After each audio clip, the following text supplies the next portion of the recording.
Mañana. Mi deseo era hacer un receso en nuestra serie expositiva de Romanos. Como sabéis, un servidor, cuando tiene el privilegio y la responsabilidad de poder compartir con vosotros la palabra, lo hace de la epístola a los romanos, la epístola del apóstol Pablo a los romanos, pero en el día de hoy vamos a hacer un receso, un alto en el camino, para estar considerando en esta mañana el verdadero espíritu de la Navidad. Porque yo creo que ya esta sociedad nos ha dejado claro que hemos entrado en el último mes del año 2021. No ha sido un año fácil como iglesia, supongo que personal tampoco para ninguno de vosotros. Pero las calles están iluminadas, las personas se han echado a la calle para comprar regalos, los supermercados abren su amplio abanico de productos que nos gustan tanto, ¿no? Navideños, mantecados, turrones. Pero todo esto no hace justicia, desgraciadamente, ni de lejos, al verdadero espíritu de la Navidad, ¿no? Por eso en esta mañana a mí me gustaría que pudiésemos estar considerando lo que la palabra nos refleja que debe de ser el verdadero espíritu de estas fechas. Bueno, debería de ser de cada día de nuestras vidas, ¿no? Porque el 25 de diciembre no es la excusa para celebrar el nacimiento del Señor, sino, bueno, quizá enfatizamos más en estas fechas, pero debería de ser una rutina en nuestra adoración hacia ese perfecto Redentor, ¿no? No podríamos estar aquí si Él no nos hubiera visitado, y eso es lo que recordamos también, por ejemplo, por medio de esos símbolos, que Él vino para morir en una cruz y para darnos vida por medio de esa muerte. No vamos a poder extraer el verdadero espíritu de la Navidad de algo diferente a la palabra del Señor, así que vamos a acudir a ella en esta mañana. Podríamos escoger muchos textos, tanto del Antiguo como del Nuevo Testamento, pero en esta mañana sí me gustaría que estuviésemos analizando un cántico navideño precioso que el evangelista Lucas nos deja al comienzo de su evangelio. Al menos hay 3 cánticos muy gloriosos en este evangelio de Lucas. El primero de ellos es el Magnificat de María, que muchas veces también se ha citado desde este púlpito, que encontráis en Lucas capítulo 1, versículos 46 al 55. En segundo lugar tenemos el Benedictus de Zacarías, por ese primer término en la Vulgata, bendito el Señor, Dios de Israel. Este va a ser el cántico que nos va a ocupar en esta mañana. Y en tercer lugar tenemos ese cántico breve pero muy poderoso de Simeón, el Nunc Dimittis, que también vemos en Lucas capítulo 2. Así que Lucas refleja de una manera bastante excelsa ciertos cánticos navideños que en el día de hoy nos pueden ayudar, en concreto este segundo cántico, el de Zacarías, para profesar un verdadero espíritu de la Navidad, para tener nuestra mente dirigida en este aspecto de manera correcta. Así que vamos a leerlo, Lucas capítulo 1, versículos 67 al 79. Y dice así la palabra del Señor, Lucas capítulo 1, versículos 67 al 79. Y Zacarías su padre fue lleno del Espíritu Santo y profetizó diciendo: bendito el Señor Dios de Israel, que ha visitado y redimido a su pueblo, y nos levantó un poderoso Salvador en la casa de David su siervo, como habló por boca de sus santos profetas que fueron desde el principio. Salvación de nuestros enemigos y de la mano de todos los que nos aborrecieron, para hacer misericordia con nuestros padres y acordarse de su santo pacto, del juramento que hizo a Abraham nuestro padre, que nos había de conceder, que librados de nuestros enemigos sin temor, les serviríamos en santidad y en justicia delante de él todos nuestros días. Y tú, niño, profeta del Altísimo serás llamado, porque irás delante de la presencia del Señor para preparar sus caminos, para dar conocimiento de salvación a su pueblo, para perdón de sus pecados, por la entrañable misericordia de nuestro Dios, con que nos visitó desde lo alto la aurora, para dar luz a los que habitan en tinieblas y en sombra de muerte, para encaminar nuestros pies por camino de paz. Hasta aquí la palabra del Señor en esta mañana. Bueno, este es un himno de gloria, es una doxología que nos ayuda a considerar el correcto y verdadero espíritu de la Navidad. Y bueno, quizás cuando mencionamos esta sola frase, ¿no?, espíritu de Navidad, al menos en mí esto evoca recuerdos muy entrañables, ¿no?, de mi infancia, de las fiestas navideñas en esta iglesia, incluso ahora también en otros puntos de testimonio, en otras iglesias, en la familia que tenemos en armilla, de los encuentros familiares, en definitiva del amor y de la comunión que debe reflejar una correcta comprensión de ese glorioso acontecimiento, la encarnación de Cristo. Ese acontecimiento que hace 2000 años nos permitía considerar como, de manera muy poderosa, dice el escritor C.S. Lewis, que hubo una vez un pesebre, pero en ese pesebre algo más grande que todo el mundo. Por lo tanto, una comprensión centrada en el mayor milagro de la Navidad, el nacimiento del Rey. De hecho, Navidad, ese término procedente del latín nativitas, significa esto, nacimiento.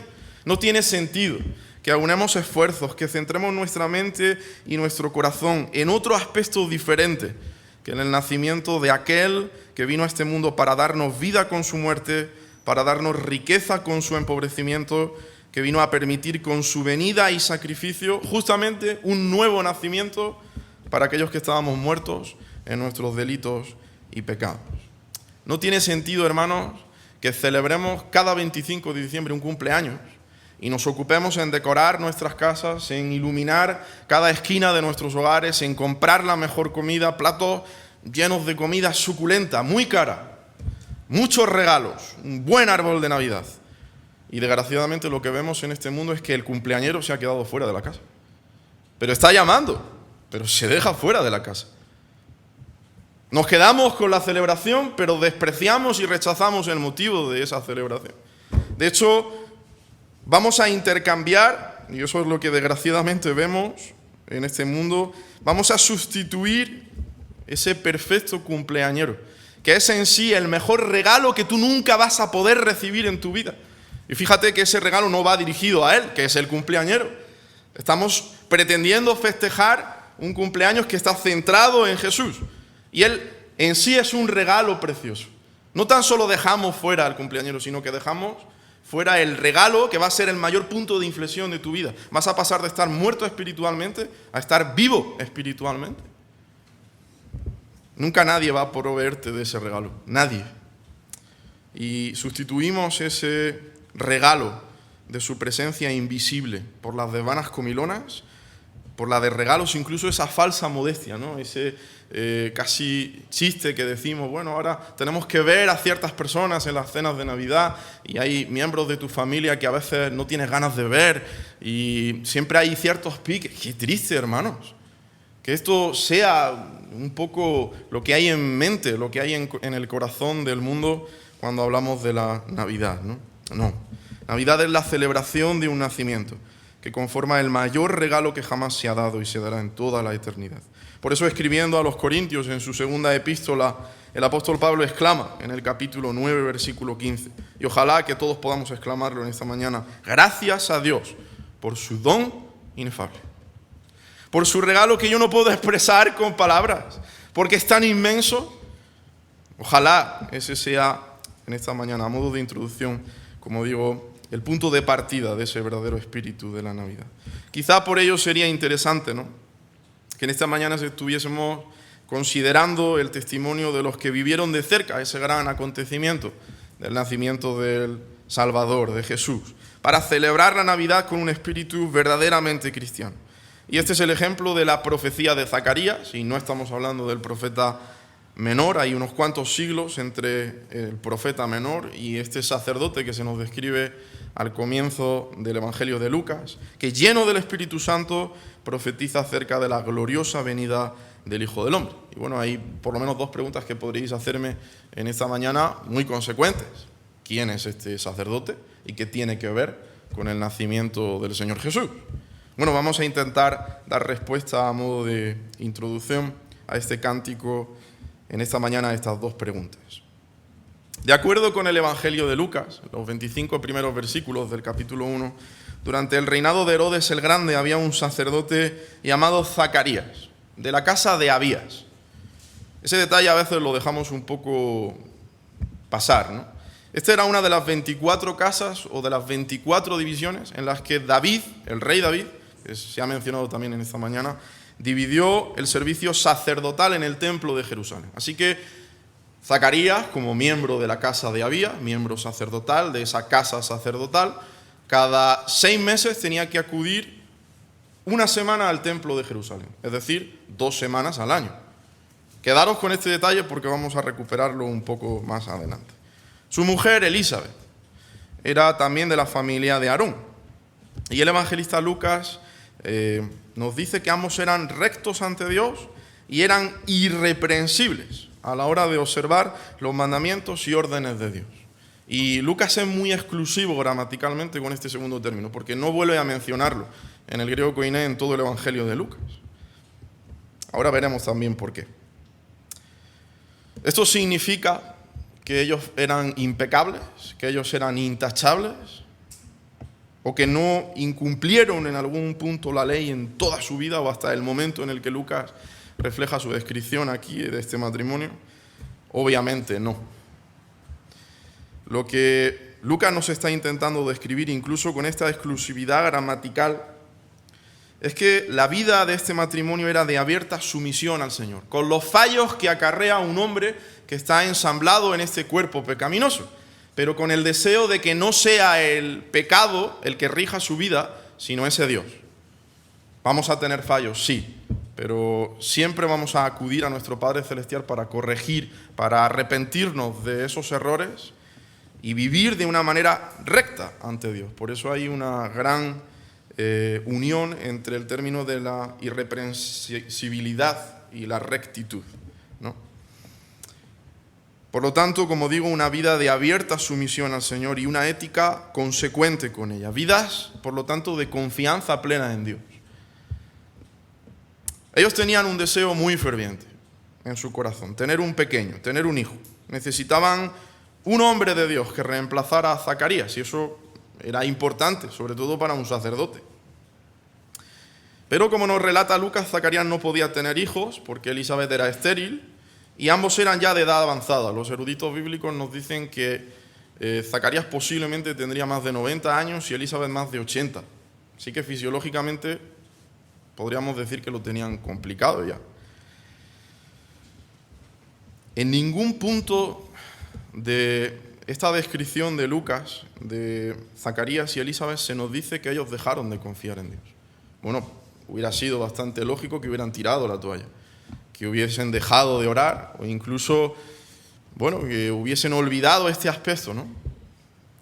No, lo más curioso es que a pesar de que ellos habían estado durante mucho tiempo bajo una prueba bastante complicada y a veces, como digo, pasamos este aspecto por encima. Ellos habían estado 40, 50 años deseando fervientemente delante del Señor tener un pequeño, pero el Señor no se lo había concedido. Y Lucas llega en ese momento de sus vidas cuando ya podríamos decir, habéis tirado por completo la toalla, y los describe como rectos e irreprensibles. ¡Buah!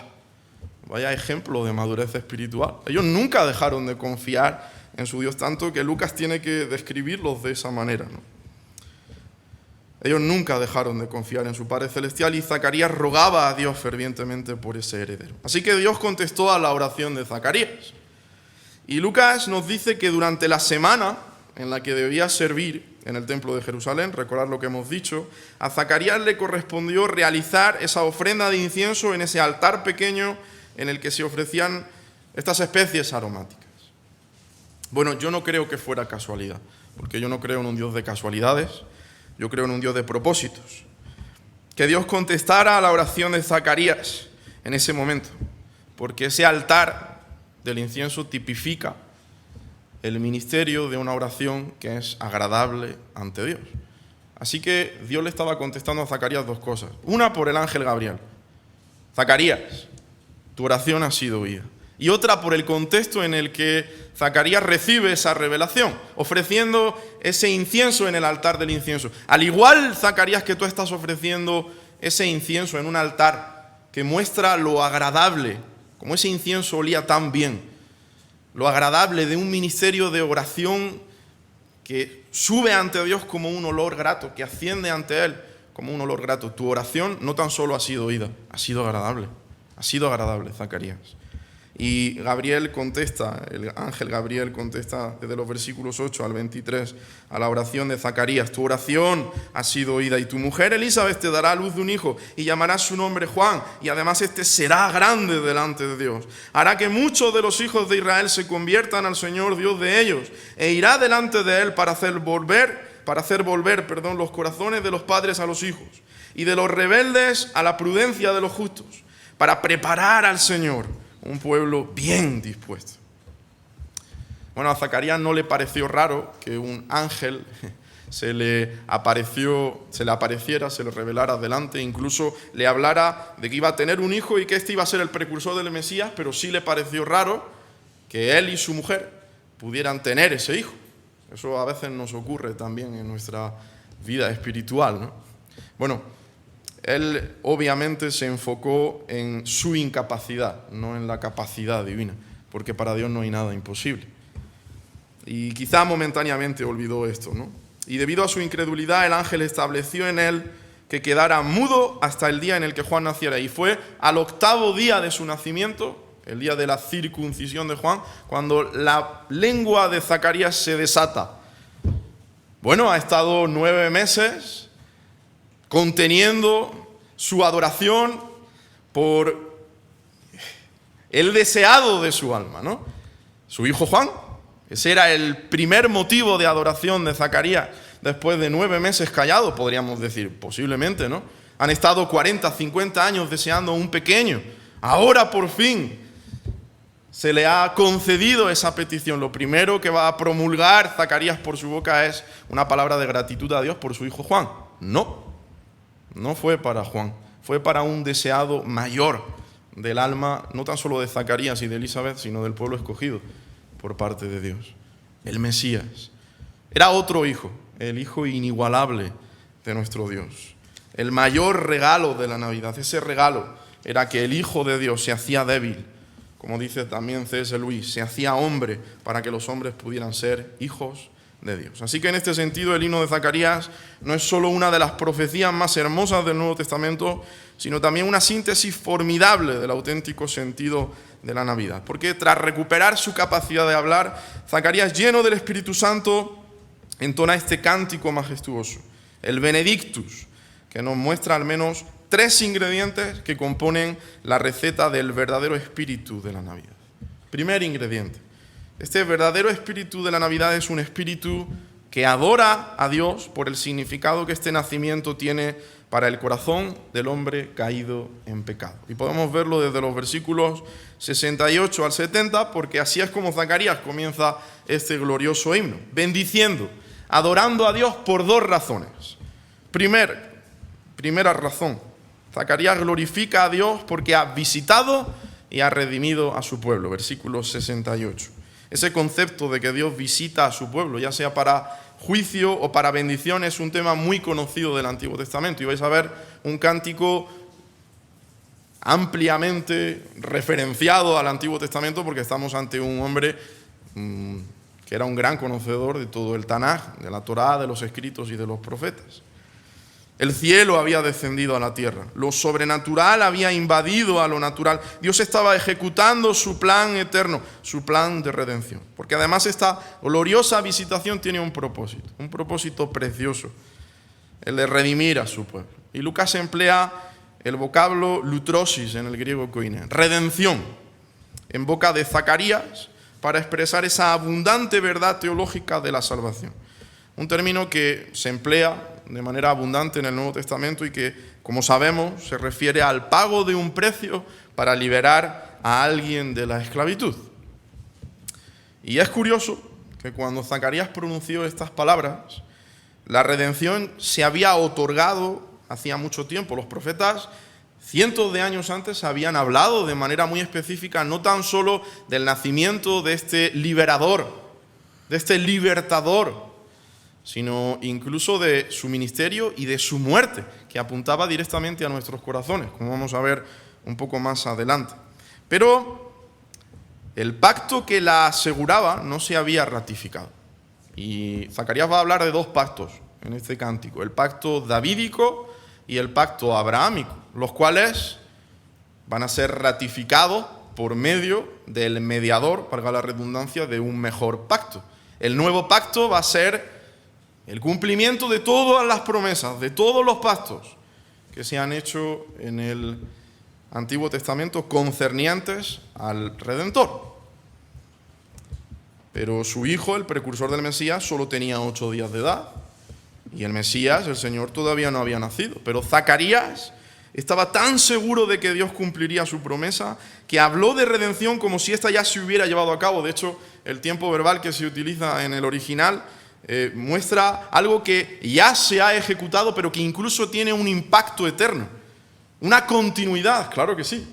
Era la obra de redención de nuestro precioso Redentor. Esa obra es imparable. Él sabía que el nacimiento de su hijo Juan indicaba que Dios estaba a punto de visitar a su pueblo y traer la provisión que hacía posible la salvación.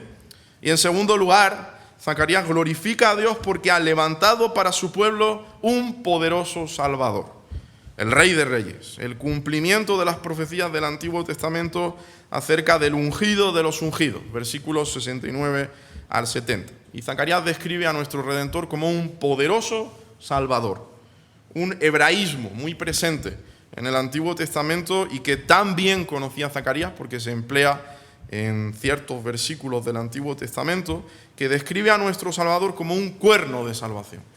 Y los bueyes, los toros, tienen esa parte que es su cornamenta, que les ayuda para intimidar a los enemigos que van a atacarles, incluso para vencerles. Y obviamente para los escritores del Antiguo Testamento esta era una metáfora común para reflejar la fuerza, la potencia para destruir al enemigo. Y aquí Zacarías usa este hebraísmo para referirse al Mesías, describiéndolo como un poderoso combatiente que expulsaría a sus enemigos y liberaría a su pueblo. Ese retoño del árbol de Jesé, el padre de David, Isaí, que como ya nos dice el libro del Emanuel, Isaías capítulo 11, ya profetiza, se levantará como estandarte de las naciones y juntará a los desterrados de Israel y reunirá los esparcidos de Judá de los 4 confines de la tierra. Por eso vemos cómo Zacarías considera primero el pacto davídico, ese pacto en 2 de Samuel capítulo 7, incluso lo hace revelando sus antecedentes, su promesa y de manera gloriosa ahora incluso su cumplimiento en este Redentor. Muy bien, pero ¿cuál era el concepto de Zacarías acerca de esta salvación? Porque hasta ahora nos ha hablado de un libertador de la esclavitud que poseía ese pueblo de Israel. Nos ha hablado de un poderoso Salvador, ese cuerno de salvación. ¿Cuál era el concepto que Zacarías tenía de la salvación por parte de este Redentor? Bueno, posiblemente él pensaba en una salvación social, patriótica, incluso esa liberación de los enemigos de su pueblo, el final de una etapa de esclavitud con los males e injusticias que ello acarreaba. Esta era una comprensión nominal en la mente de los judíos en aquella época. Zacarías va a ir vislumbrando que esto va mucho más allá, ¿no? Bueno, este es el concepto humano de salvación, que muchas personas tienen también hoy. De hecho, en la misma Navidad se hace una lectura muy humanista de esta, donde el Señor Jesús es recordado, sí, es recordado, pero simplemente como un ejemplo a seguir, como un modelo de compromiso social. Para ellos la salvación consiste, erradica los grandes males que nos asedian, ¿no? Que nos afligen, el hambre, la pobreza, la injusticia social. Eso es un Salvador, ¿no? No, hermano, la salvación de Jesús iba mucho más allá de estos conceptos, era mucho más profunda que una liberación social, era una liberación personal antes que colectiva. Tenía un sentido moral antes que humanista, buscaba cambiar el corazón antes que cambiar el mundo. Por eso este Redentor y Rey venía a establecer un reinado que ningún otro rey podía establecer, porque lo hace en un ámbito tremendamente glorioso, pero también tremendamente personal. Porque ¿dónde reina nuestro Redentor en el día de hoy? Dice D.L. Moody que Dios tiene 2 tronos, uno en el más alto de los cielos y otro en el más humilde de los corazones. Y eso es un privilegio para cada uno de nosotros. Allí es donde este Redentor quería calar en el corazón. Por eso cada sacrificio físico de nuestro Redentor, ya lo mencionábamos antes, en la cruz, Apuntaba a un restablecimiento de mi corazón. Y eso ya se profetizó 700 años antes de que el Señor Jesús estuviera clavado en aquella cruz, como se ha recordado en esta mañana. Isaías capítulo 53, versículo 5, uno de mis versículos favoritos. En esa cuarta canción del siervo, el profeta Isaías nos deja 4 intercambios. Siempre vamos a ver, en primer lugar, el sacrificio del Señor Jesús, descrito con un beneficio espiritual en base a ese sacrificio a cada uno de nuestros corazones. Vamos a leerlo desde esta perspectiva. Primer intercambio: mas él herido fue por nuestras rebeliones, molido por nuestros pecados. El castigo de nuestra paz fue sobre él, y por su llaga fuimos nosotros curados. Dicho de otra manera, hermano. Primer intercambio: mi rebelión espiritual reconducida a la adoración a Dios por la herida de Cristo. Segundo intercambio: mi pecado lavado porque Cristo fue clavado en aquella cruz cargando mis culpas. Tercer intercambio: mi esclavitud abolida porque Él sufrió mi castigo y ahora me hace verdaderamente libre. Y último intercambio: la enfermedad de mi corazón por causa del pecado, curada por su llaga. Qué fino hiló ahí el profeta Isaías, inspirado por el Espíritu Santo. Obviamente hiló fino porque estaba siendo revelado su pensamiento, ¿no?, por causa de Dios, y esto apuntaba de manera gloriosa a nuestro Salvador. Pero qué precioso es considerar que ya el Señor estaba apuntando de manera gloriosa, mucho antes de que Él viniera, a lo que iba a hacer en nuestros corazones. Porque es su muerte, la cual era el propósito de su venida profetizada desde el principio, como dice Zacarías en el versículo 70, como habló por boca de sus santos profetas que fueron desde el principio, la que nunca dejó de apuntar a nuestro corazón para librarme de la ira de Dios, que merecía por causa de mi pecado, y darme vida. Ese es el verdadero significado de la salvación, hermano. Ese es el verdadero significado que este glorioso nacimiento tiene para el corazón del hombre caído. En segundo lugar, el segundo ingrediente de este verdadero espíritu de la Navidad. Este espíritu es un espíritu que sirve a Dios porque es consciente de aquello de lo que ha sido salvo. Versículos 71 al 75. Porque si en los versículos anteriores Zacarías introducía la visita de este glorioso Redentor y poderoso Salvador para que reflexionemos, como hemos hecho, sobre un correcto concepto de salvación, ahora Zacarías va a exponer aquello de lo que hemos sido hechos salvos para conducir nuestro corazón a su servicio. Y para recalcar esto, ya en el versículo 71 rescata las palabras del salmista en el capítulo 106, versículo 10. Y dice así el salmista: los salvó de mano del enemigo y los rescató de mano del adversario. Como veis, él plasma literalmente este versículo del capítulo 106 de Salmos en el versículo 71 de su cántico. Bueno, un salmo, y ya creo que mi padre hoy daba el matiz que yo también quería dejar con vosotros, que quizá no sería el mejor salmo que citar aquí, porque a veces vemos esos cambios de tono del salmista, ¿no? Y bueno, aunque Zacarías está rescatando justamente, posiblemente uno de los versículos que es el cambio de tono de ese salmo, el contexto general del Salmo 106 es la rebeldía del pueblo de Israel. De hecho, el salmista cita en los versículos 6 y 7 de este salmo que este pueblo es pecador de generación en generación, que es inicuo, que es impío, que es un pueblo desentendido e indiferente ante las maravillas de Dios, es un pueblo olvidadizo de la amplia misericordia del Todopoderoso, es un pueblo rebelde. Pues vaya salmo para intercalar justamente un versículo de este salmo en una profecía, un cántico profético precioso acerca del Mesías. Bueno, yo no creo que Zacarías se equivocara, creo que hizo una gran elección, ¿no?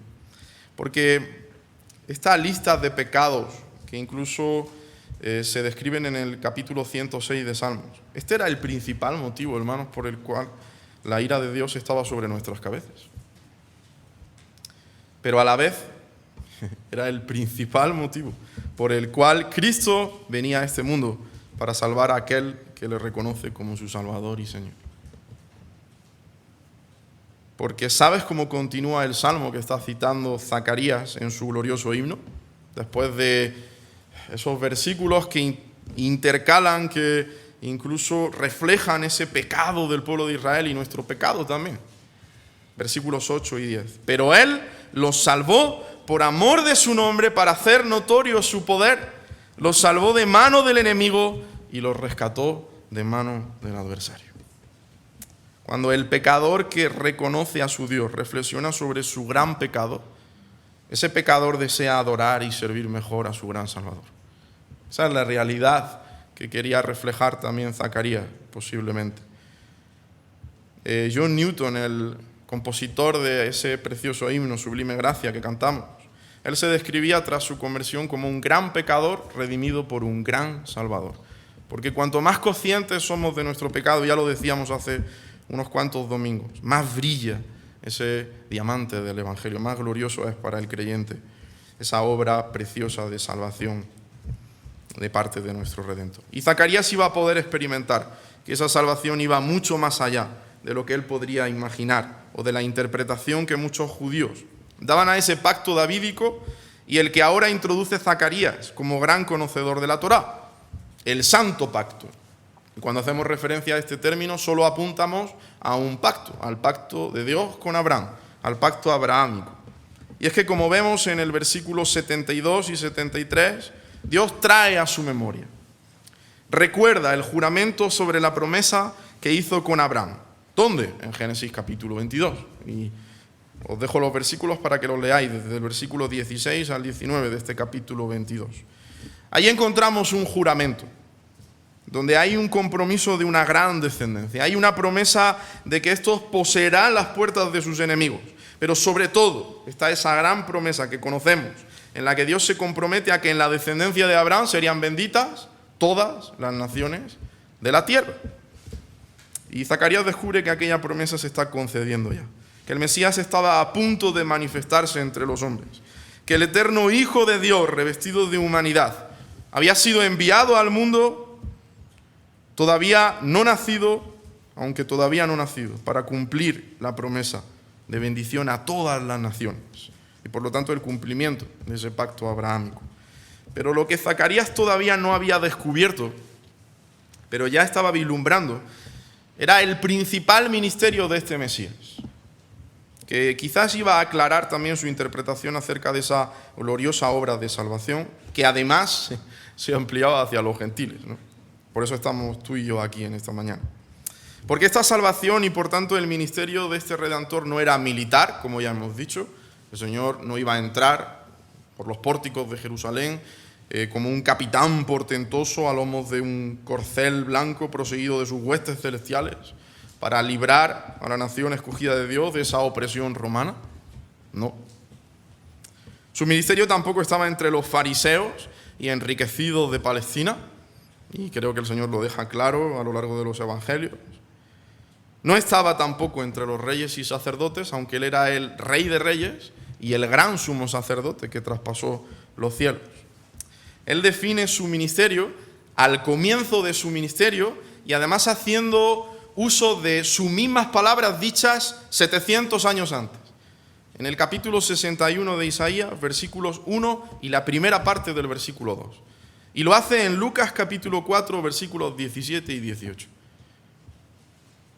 Nadie que leyó antes esas palabras, hermanos, era el cumplimiento de esas palabras.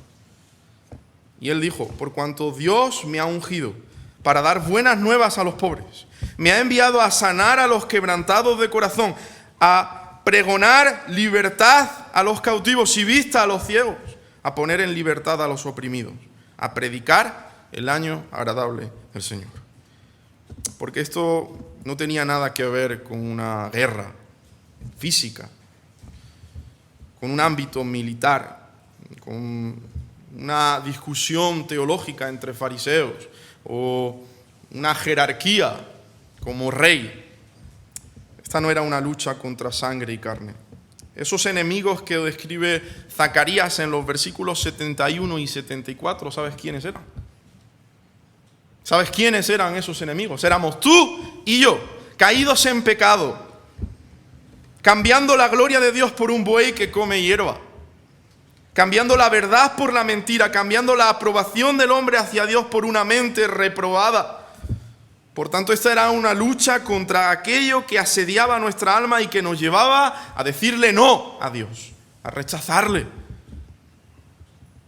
Por lo tanto, era una lucha contra principados, contra potestades, contra los gobernadores de las tinieblas de este siglo, contra huestes espirituales de maldad. Pero y he ahí el significado glorioso de la salvación. Hermano, te puedo asegurar que en Cristo todas ellas fueron despojadas de su poder. Fueron exhibidas públicamente, como dice Pablo a los creyentes en Colosas. Fueron vencidas por el triunfo de la cruz. Fueron vencidas por el triunfo de Jesús. Él tuvo que empobrecerse para que nosotros hoy disfrutemos de las riquezas de su gloria. Él tuvo que morir, como hemos recordado, desnudo en una cruz maldita, cargando la ira de Dios sobre sí mismo. Y por ello desamparado por Dios, a pesar de ser su inigualable Hijo, es incomparable, para que todo aquel que en Él cree hoy sea más que vencedor. Por eso el Gólgota, a diferencia de lo que los judíos pudieran pensar, no fue una derrota. Fue la mayor victoria que Zacarías o cualquier hombre, contemplando la gloriosa obra de salvación, tejida y diseñada por Dios, desde antes de la fundación del mundo, pudiera imaginar.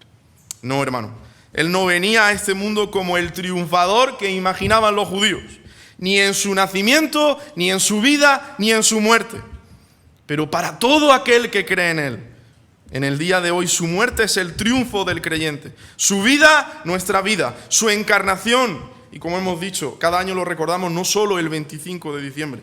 Es la buena nueva para nuestra pobreza interior, la sanidad para el quebrantado de corazón, la libertad para el esclavo en pecado, la vista para el ciego espiritual, la rotura de las cadenas de pecado que nos asediaban, con un propósito, por supuesto, para que en el día de hoy, versículos 74 y 75, librados de nuestros enemigos, y ya los hemos definido, por tanto, conscientes de aquello de lo que hemos sido salvos sin temor, acercándonos confiadamente al trono de la gracia, les sirvamos en su santidad y en su justicia durante la eternidad. Porque al que ama, al que mucho se le ha perdonado, hermano, al que mucho se le ha perdonado, ese ama mucho. Ese ama mucho a su Dios. Y le sirve consecuentemente, porque sabe que el servicio ferviente e íntegro a Dios es el sello de garantía de un creyente que ha entendido ese amor perdonador. Es el sello de garantía del creyente que ha entendido ese amor de aquel que no vino para ser servido, sino para servir y para dar su vida en rescate por muchos. Y en tercer y último lugar, el tercer ingrediente de este verdadero espíritu de la Navidad es un espíritu que sigue a Dios a través del camino que Cristo abrió para ello. Versículos 76 al 79. Y este versículo 76 abre nuestros ojos a la tercera parte del cántico, quizá la más gloriosa, en la que Zacarías se refiere de un modo especial al niño que se había circuncidado, a Juan, a su hijo. Y de hecho es que en el tramo final se habla claramente de la misión profética y consecuentemente con ella del ministerio que el que nosotros bíblicamente conocemos como Juan el Bautista haría en el futuro. Pero aunque la referencia a Juan es clara, no todo lo que dice Zacarías a partir del versículo 76 nos habla de Juan y de su ministerio. No, remontándose sobre Juan, Zacarías continúa expresando la gracia con que Dios bendice al hombre, enviando al Salvador y describiendo el ministerio de nuestro Salvador. Porque Juan era el profeta del Altísimo, sí, y escogido por Dios para ser profeta del Altísimo. Pero iba a preparar el camino ¿para quién, hermanos? Para el Hijo del Altísimo. Y ese énfasis no debemos de olvidarlo. Ese camino que solo podía ser abierto por Cristo y que Zacarías ahora nos va a describir en detalle, porque al menos nos provee de 4 aspectos gloriosos acerca de ese camino abierto por el Redentor para presentarnos ante el Padre. Fijaros en el versículo 77, después de referirse a Juan como el precursor del Mesías, es el que iba a preparar el camino de este Redentor. Ese camino es un camino que va a proveer, que va a dar En primer lugar, versículo 77, conocimiento de salvación a su pueblo. Así que este camino es un camino de salvación. Y es la tercera vez que Zacarías ya nos refiere ese carácter primariamente personal e íntimo, ¿no?, que es la salvación. En el versículo 68 hablábamos de redención, en ese término lutrosis. En el versículo 71 hablábamos de ese hebraísmo, cuerno de salvación. Y ahora se nos habla de conocimiento de salvación. Bueno, ¿y por qué entra en juego ahora el conocimiento humano en un plano que solo es referente a nuestro corazón? Hemos dicho que ya cientos de años antes se estaba profetizando que cada sacrificio del Señor Jesús apuntaba a un beneficio para nuestro corazón. ¿Qué tiene que ver aquí lo cognitivo? ¿Qué tiene que ver lo de arriba con lo de abajo? Bueno, para los hebreos conocer no era tanto estar informado o saber un conocimiento puramente cognitivo o mental, sino experimentarlo. Era un conocimiento vivencial que requiere apropiación, hacerlo nuestro. De hecho, en la época incluso en la que Zacarías profetiza y promulga este cántico glorioso, para el hebreo el centro neurálgico de todo lo que ocurría en su ser era el término hebreo lev, el corazón. ¿Por qué creéis que a lo largo de las Escrituras sostenemos términos como los pensamientos del corazón, las intenciones del corazón, el conocimiento de salvación? Ellos pensaban que las emociones, los pensamientos, las intenciones, todo lo que ocurría en el ser partía del corazón. Obviamente ahora nosotros, fisiológicamente hablando, sabemos que tenemos ese órgano conocido como cerebro, que a veces nos gustaría tanto desconectar de vez en cuando y controlar esos pensamientos. Pero quizá, aunque fisiológicamente estaba equivocándose Zacarías o muchos autores que hablan en estos términos, teológicamente no estaban nada equivocados. Porque el conocimiento de salvación nos revela que el Evangelio no se trata de una teología de mente, se trata de una teología de corazón. Y así es exactamente con el conocimiento de salvación. Requiere conocer al Señor Jesús de forma personal, no tan solo académica. Yo soy el primero que animo a muchos hermanos a formarse teológicamente. De hecho, yo intento hacerlo. Cuanto más estudias también, más torpe te ves delante de la palabra y más pequeñito. Pero qué necesario es que nos formemos teológicamente, pero no tiene sentido ninguno, hermano, formarnos y acumular muchos volúmenes de teología sistemática en nuestra cabeza. Una comprensión hermenéutica y exegética de todas las Escrituras tremenda. Si las tablas de mi corazón están vacías, no tiene sentido. Si yo no he transfundido nada de lo que hay aquí arriba a lo que hay abajo y no puedo ponerlo por práctica. Somos cocos teológicos, pero no somos corazones teológicos. No somos capaces de acercarnos a un hermano y aplicar los beneficios de la Escritura a nivel, por ejemplo, de consejería, a las situaciones complicadas que tienen nuestros hermanos. Por eso es tan necesario que nuestro encuentro con el Señor cada día haya profundas implicaciones existenciales, no tan solo académicas. Que pongamos toda la carne en el asador, que pongamos todo nuestro corazón delante de Él. Fijaros cómo lo define también el apóstol Pablo en esta misma línea. En Efesios capítulo 1, versículos 17 y 18. Le llega a decir a los efesios, para que el Dios de nuestro Señor Jesucristo, el Padre de gloria, os dé espíritu de sabiduría y de revelación en el conocimiento de Él. ¿Cómo? Alumbrando los ojos de vuestro, y alguno me podría parar, Pablo ahí pone entendimiento. Sí, pone entendimiento, pero en el original no pone entendimiento. Pablo no está empleando el vocablo dianoia, que podría ser el que podría haber empleado para completar ese versículo. No, el apóstol Pablo está utilizando el término cardías. ¿Os suena de algo? Cardio. Así que podemos leerlo de esta manera. Para que el Dios de nuestro Señor Jesucristo, el Padre de gloria, os dé espíritu de sabiduría y de revelación en el conocimiento de Él. ¿Cómo? Alumbrando los ojos de vuestro corazón. Porque ese es el camino que nos lleva a saber cuál es la esperanza a la que Él os ha llamado y cuál es la riqueza de la gloria de su herencia en los santos. Este camino también es un camino de perdón, y lo vemos en la segunda parte del versículo 77, para perdón de sus pecados. Y de hecho es que el perdón es el primer paso para conocer, para apropiarnos de la salvación. El pecado principal del ser humano no está tanto en el mal que le causa al prójimo, sino en el bien que no le hace a Dios. No le glorifica, no le da gracias, no le reconoce.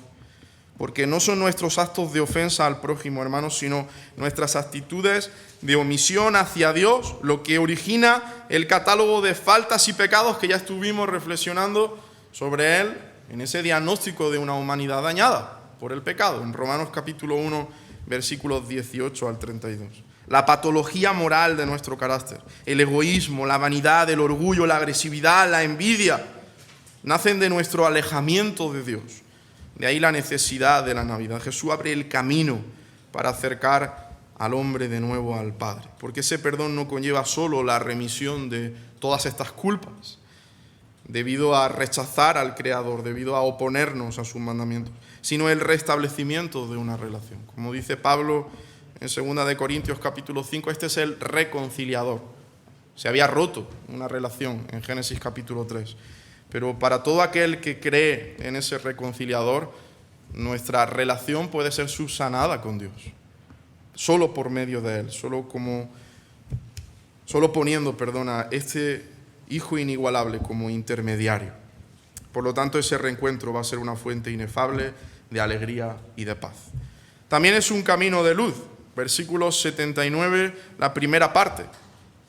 Porque con su salvación Jesús no trae tan solo liberación del pecado, sino luz, por la entrañable misericordia de nuestro Dios, con que nos visitó desde lo alto la aurora, para dar luz a los que habitan en tinieblas. Un sentido, una perspectiva nueva ante la vida. Y el cántico es muy enfático al afirmar que esa luz de aurora y entrañable misericordia que tan preciosamente describe Zacarías iba dirigida hacia los que estaban sentados en las tinieblas y en sombra de muerte. Versículo 79. Estas son las tinieblas de una vida vacía, de vidas rotas, hundidas en la frustración y en la desesperanza, vidas golpeadas por el dolor y el sufrimiento, o vidas llenas de actividad, pero vacuas, vacías de sentido, que son como cisternas rotas que no retienen el agua, como diría el profeta Jeremías. Sí, oyente o amigo que nos estás escuchando en esta mañana, tú te encuentras en esa descripción y crees vivir en esas tinieblas de vidas vacías, rotas, hundidas. Hay una luz, hay un faro potente que ilumina no solo con su mensaje de liberación y esperanza, sino con su misma presencia a nuestro lado. El único camino que te puede llevar a la vida, que te puede llevar ante el Padre de las luces, la luz de Cristo. Como diría el salmista en el capítulo 56, versículo 13, porque has librado mi alma de la muerte y mis pies de caída, para que ande delante de Dios en la luz de los que viven. Y finalmente este es un camino de paz, versículo 79, la segunda parte, para encaminar nuestros pies por camino de paz. Porque la paz es inseparable del perdón y es la consecuencia natural de una vida llena de luz, y todo se fundamenta en la obra salvadora de Cristo. Así que, como veis, los términos son interdependientes, como si fueran los eslabones de una cadena. Porque cuando hablamos de paz, hermanos, no estamos hablando tan solo de la paz entre los hombres, la ausencia de guerras y conflictos o algo así como un alto al fuego universal. Ante todo, es paz para con Dios. La paz que proviene del perdón divino. Como diría Pablo en Romanos capítulo 5, versículo 1, justificados pues por la fe, tenemos paz para con Dios. Y necesitamos recordar también, hermanos, que la paz de Jesús no consiste en la ausencia de problemas. No hay ningún texto bíblico que diga que el que ha creído en el Señor Jesús, ese va a estar libre de todo problema en este mundo. Más bien se dice lo contrario. En el Salmo 23, cuando se nos dice que cuando andemos en valle de sombra de muerte, no temeremos mal alguno. ¿Por qué no temeremos, hermano? ¿Porque el Señor nos va a quitar todos los problemas? No, porque tú estarás conmigo.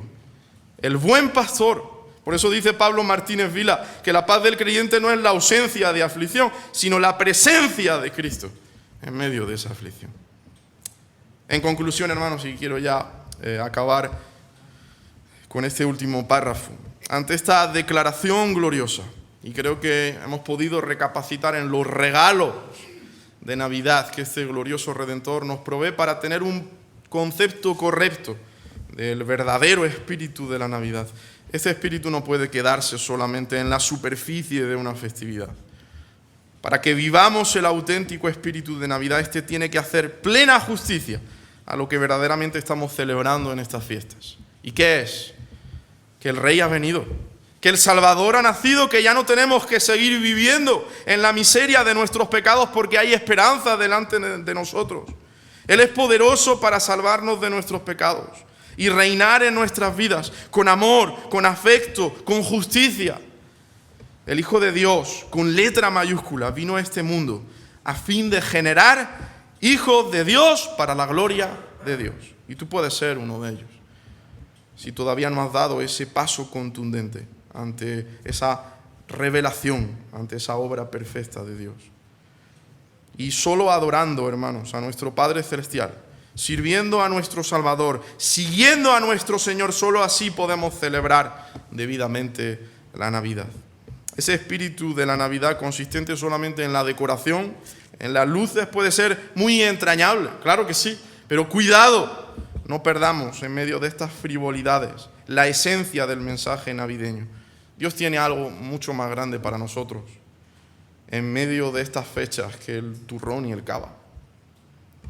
Él quiere que disfrutemos eternamente en su reino, bajo la autoridad de su Rey, el Mesías, disfrutando de su presencia, de su comunión, conociendo personalmente a nuestro Creador, viviendo en armonía con Él.